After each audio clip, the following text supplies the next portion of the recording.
After agreeing on deepening trade relations between the United Kingdom and Nigeria before general elections in February 2023, the United Kingdom on Monday simplified its trading rules with Nigeria by cutting tariffs on products exported by Nigeria, saving businesses and consumers millions of pounds a year.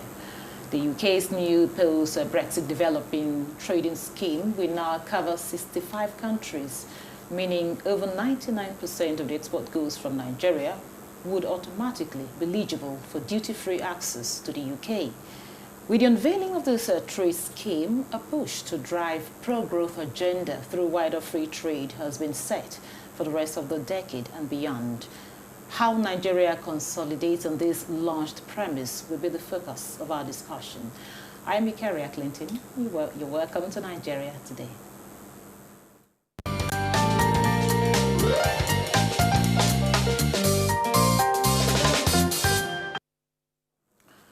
And joining us in our studio is the development economist, Dr. Emeka Okengwu. Good to have you with us. Pleasure to be here. Good evening. And also beside me here in the studio is Evelyn Obidike. She's the Director of Products Development, Nigeria Export Promotion Council. Welcome to Nigeria Today. Thank you for inviting me. I'll start with you, Doc. You just had the cotton tariffs by the UK. What does this spell for the Nigerian economy? Well, it's both good and bad. Good in the sense that opportunities have been opened. Bad, maybe not bad as in very bad, is now interrogating our readiness, because it's one thing for you to say bring in your goods, it's another thing for you to have the goods to bring, and it's another thing for your goods to qualify for what you call the British standards. Now, for a country that I don't know if that has changed, maybe the director might help us. A lot of our products have been listed as not being eligible even 20 years ahead. Okay, especially our perishables, especially our food items. And these are the things we can easily export because of the kind of processing, low storage, low value adding systems that we have in Nigeria. We have a gamma irradiation plant that has never functioned. So 80% of our goods, that go abroad are actually rejected. So it's one thing to celebrate that you have this free tariff, and of course, which it's not very much to our advantage, as it were. There's a lot of struggle now between the Euro economy and the British economy, vis-a-vis establishing new markets. So while I applaud it, I also want to say it's not Uhuriyat, okay? Because the question will be, yes, I've asked you to supply me with goods. Do you have the minimums? Are you able to, supply these goods on a sustainable basis, or can you be able to guarantee the volume that can now allow you to be able to now get into long-term contracts and then still be able to keep those standards? That would be my opinion. Okay, Evelyn, as much as the doc has said, that it's not a Uhuriyat. It's both good and bad, just like he said. He rightly said why he said what he said. Now, how significant is this cut in tariff or this scheme that have been made available to about 65 countries in the world, given the fact that we have quite a lot of challenges that have been facing international trade, especially, of course, the export industry? So how significant is this cut in tariff? Thank you very much. This trading scheme is very, very important, and it is one that Nigeria has to take up.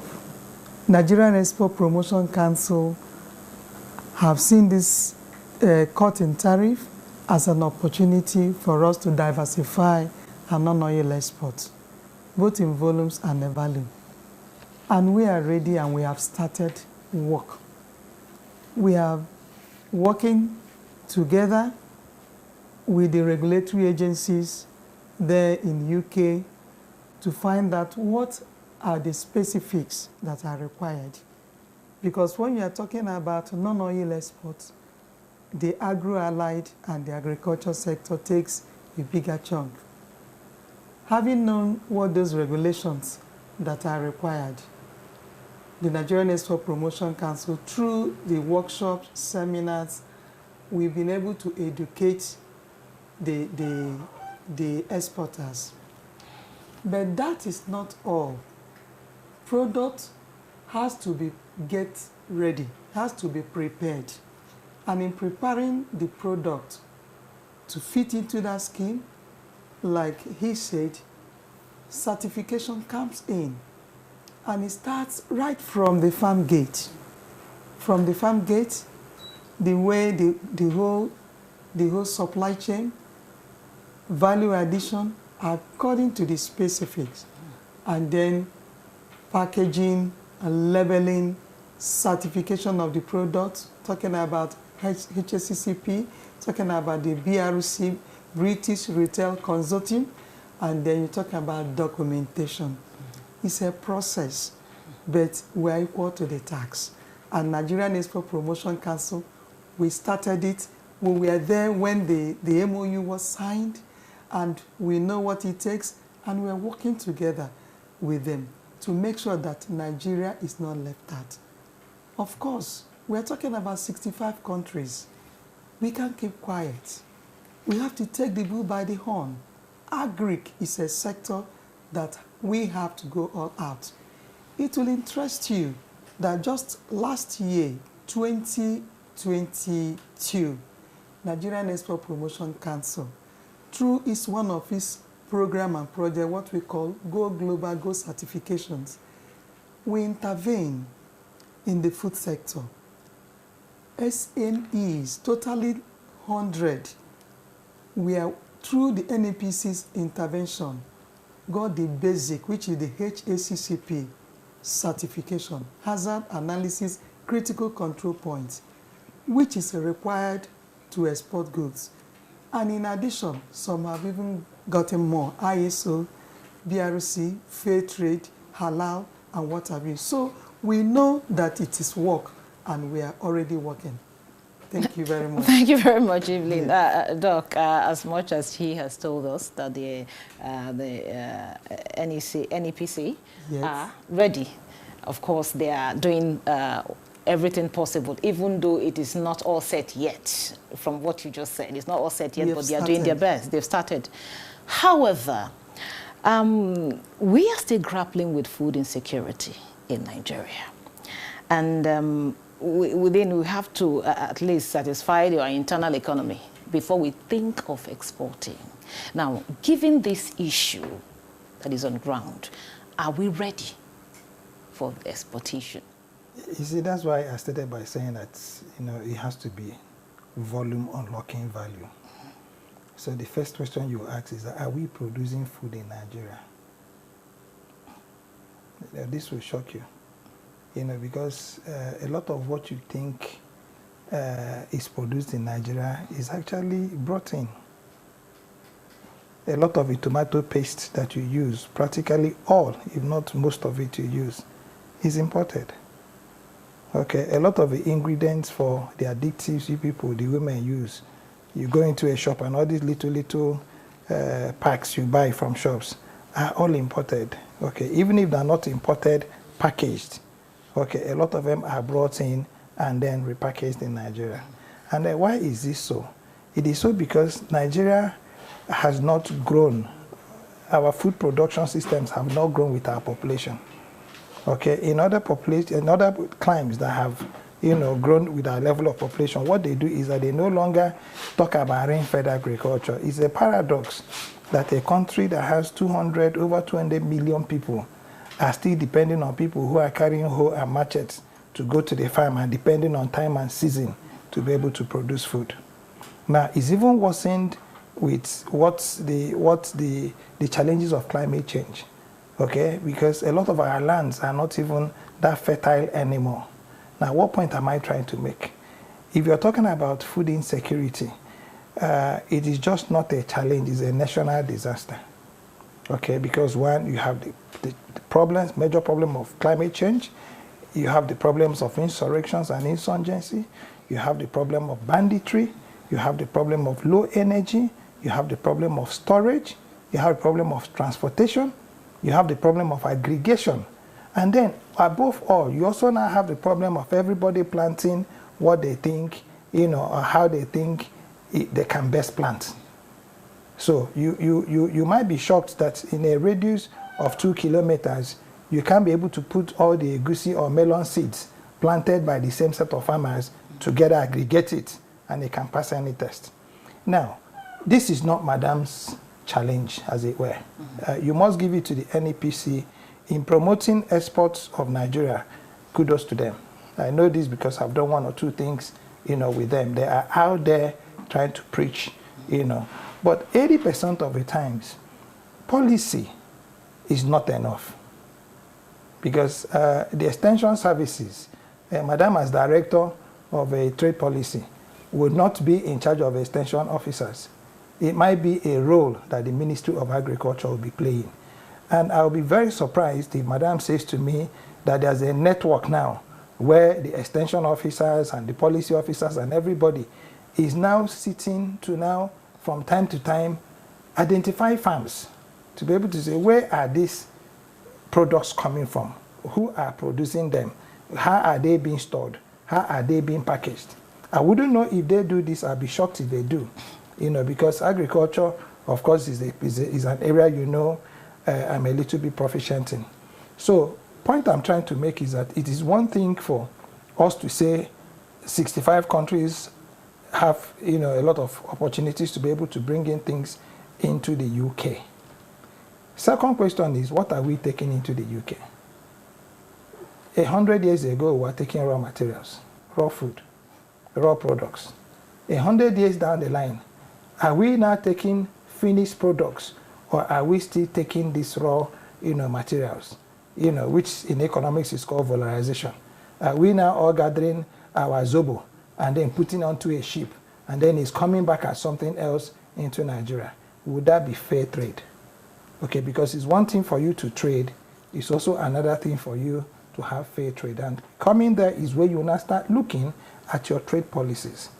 Now, who controls this trade policy? Would it be Madam? Would it be NEPC? Or will it be the Ministry of Trade and Investment?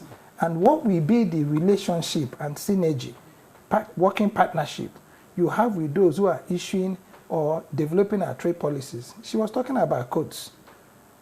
I'll be very shocked. Okay, if we have more than 2 or 3 products, raw materials that have codes in Nigeria, but this is not a time we won't come here to struggle. I think probably what we have come is to evoke that if you're talking about halal and you have to get every code for everything you call halal, it's not enough for you to declare halal. Okay, there's a halal code for mutton, you'll be surprised. There's a halal code for X, B, C, D. It's ditto for the HS codes, you know, or HTS codes that she's talking about. Who is codifying? Who is issuing these codes? Is it SON or is it National Export Promotion Council? Again, what is the synergy and what's the relationship? That's, I think, where most of these challenges will be. All right, but before we continue, I know you have a lot to say to that, but before we continue, let's pause for a break. But please don't touch the dial. We'll be right back. The implementation of the ruling is also dependent on another aspect or another arm of government. Nowhere in the world will allow under digital economy for banks not to be dispensing domestic currency in that economy. What will make this one different? We want to know what they do as occupation.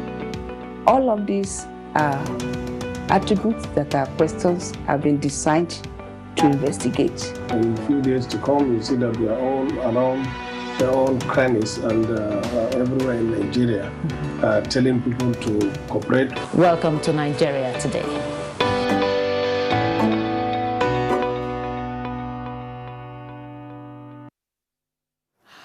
Welcome back. It is still Nigeria Today, and my guests are still with me. Evelyn, you heard what Doc said earlier. He's raised quite a lot of issues. Now, the Nigerian Export Promotion Council has in the past year identified poor packaging and labeling as, you know, as one of the many challenges confronting export products in Nigeria. And you know, you and I know that even though the UK, they give a cut in their tariff, they definitely will not go down on their standard, or they might not go down on their standard.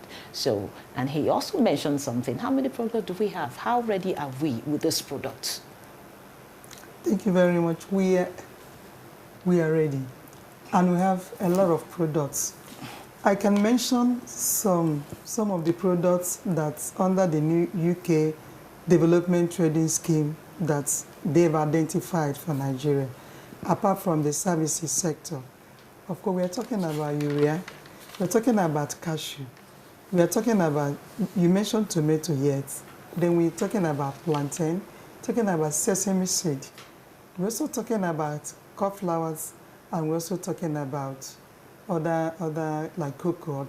Of course, you can't talk about Nigeria without cocoa. Yes, a lot of interventions have taken place. In terms of this certification, because maybe he didn't really believe, the NEPC worked together with the GIZ, okay, GIZ, and it took right from the farm gate, traceability, okay, from the farmers to aggregator to processors, then the value-added products before these certifications we are giving to the SMEs. But that does not mean that we have gone all over. Like I said, we have started, and it is very important. And that is why in NEPC we have a complete unit, a packaging unit that is in charge of packaging and labeling. It will interest you to note that on March 8th specifically this year, you know what happened on the March 8th? That's the International Women's Day. We had over 200 women that came around. We had a program to celebrate women at NEPC.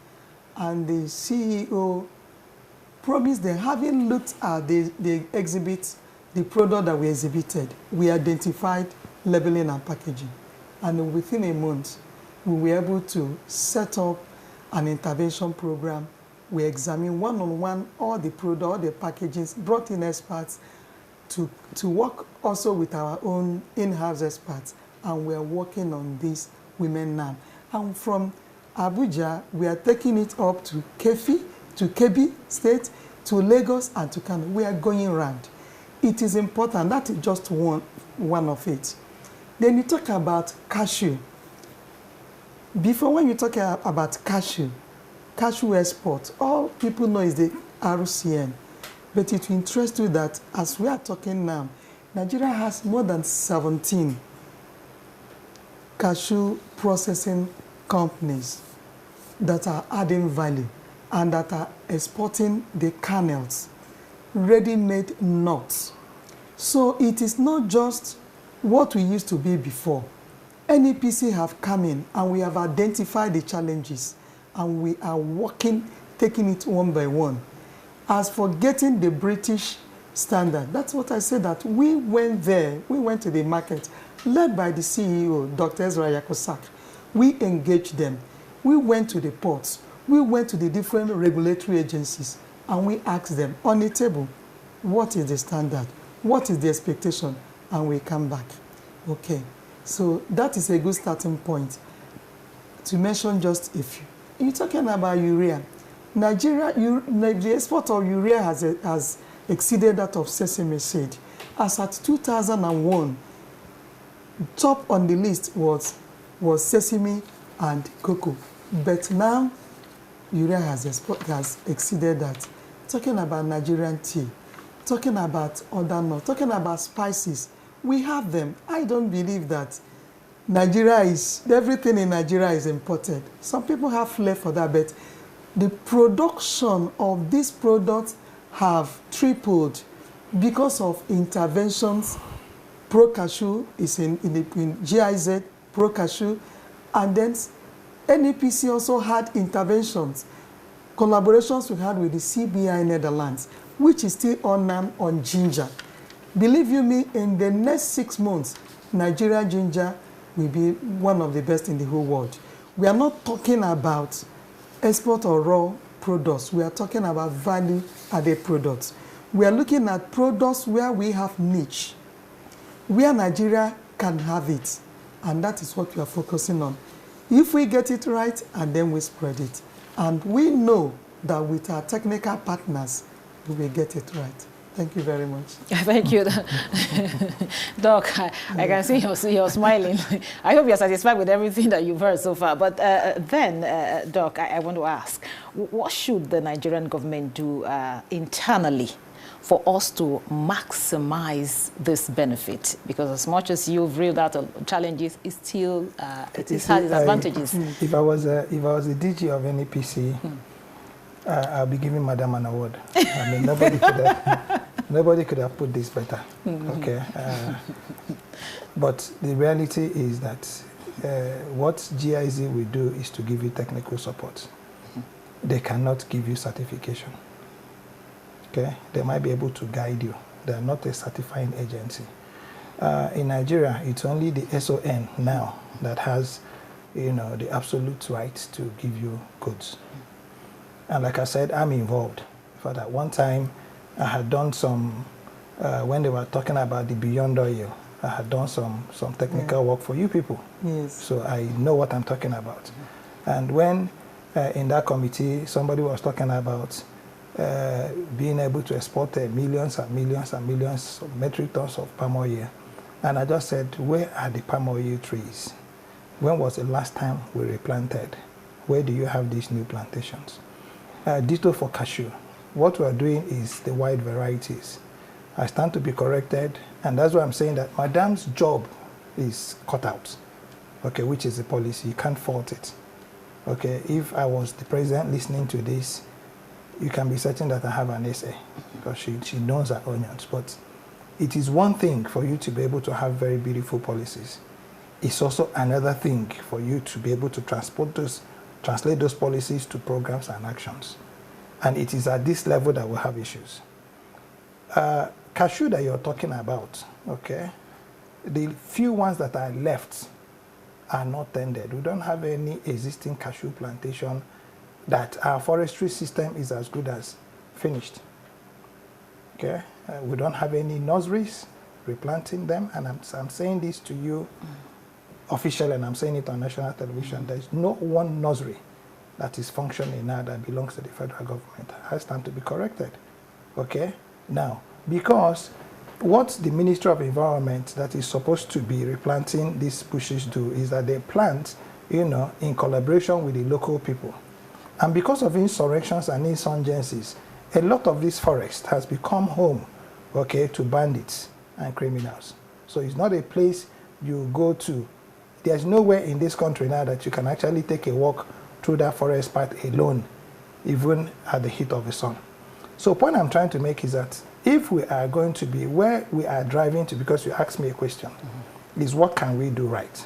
The first thing we can do right is to change our mindset about production and know that production now is driven more by science, technology, and innovation than it is driven by the old ways.